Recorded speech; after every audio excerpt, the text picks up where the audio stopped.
Hi, everyone. My name is Wrigley Hunt. Um, I'm going to be presenting Balancing Free Speech and Advertising Regulation. Um, it will basically analyze how the courts balanced First Amendment rights with advertising regulations using the Central Hudson Test.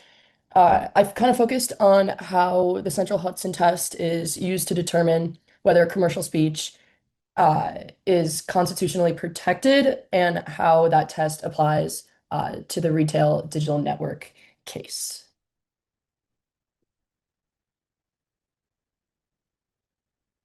Okay.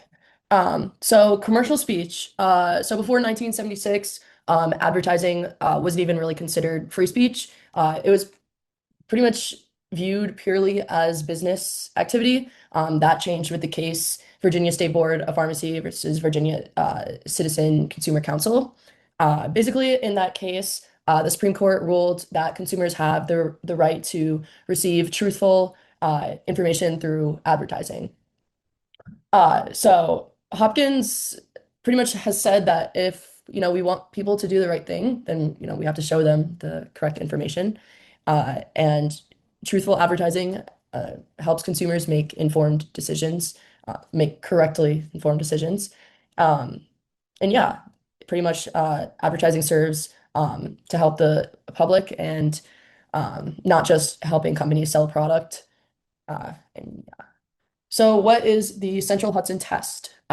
Central Hudson Test is pretty much was created in the Central Hudson Gas and Electric Corporation versus the Public Service Commission. It's pretty much four questions that is asked. So it's is the speech truthful about lawful activity? Does the government have substantial interest? And then does regulation directly advance that interest? And then is it like narrowly tailored down, meaning it doesn't go too far? And then I kind of have this thing at the bottom. So, like you see, the speech must be lawful and not misleading. The statute must serve a substantial government interest.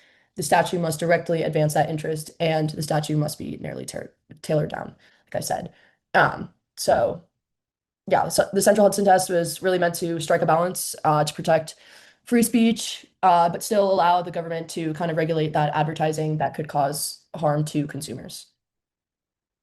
So what is this case? The Retail Digital Network LLC versus Preto in 2017.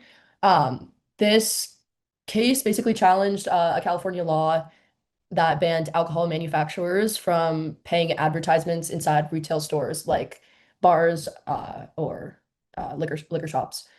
Uh, the Retail Digital Network argued that this restriction violated the violated the First Amendment right because it limited who they could sell to. Um, the decision was that the law was upheld, basically protected consumers and ensured fair competition. Uh, and yeah, the judge basically emphasized that the law didn't ban all alcoholic ads, it just paid placements that could create unfair influence. Basically, the court wanted to ensure fair competition. So some legally scholars have debated whether the Central Hudson Test gives the government too much power over advertising. Some argue that the courts should apply stricter scrutiny since the ads often provide valuable information to consumers, and limiting those advertisements could limit people's access to the truth. Um, Others think that the test flexibility is important because it allows the government to kind of step in when public safety and health is at risk. Um, so, for example, kind of ads related to alcohol and tobacco are often extra regulated. Uh, so the ongoing debate is kind of how far should the government go in protecting the public versus how much freedom should the companies have to advertise. So kind of corporate freedom versus consumer safety. So there should be a meet in the middle. So that's kind of the end of my presentation. Just to kind of wrap up, The Retail Digital Network case confirms that commercial speech is protected by the First Amendment, but that protection is not absolute. It's not, there's still some limitations to protect the consumer safety. Uh, yeah, so courts are still adapting these standards advertising um, as advertising kind of moves into the digital age. Um, and I kind of have some two questions for you guys and honestly for myself. So one, how will AI change commercial speech law? I think artificial intelligence in any sector of anything is pretty interesting because it's like how do you go from there? And then should the Central Hudson test evolve for modern media? I personally think yes. Got to move with the times, but that's just my thought. So pretty much overall, my research shows the balance between free speech and advertising regulation.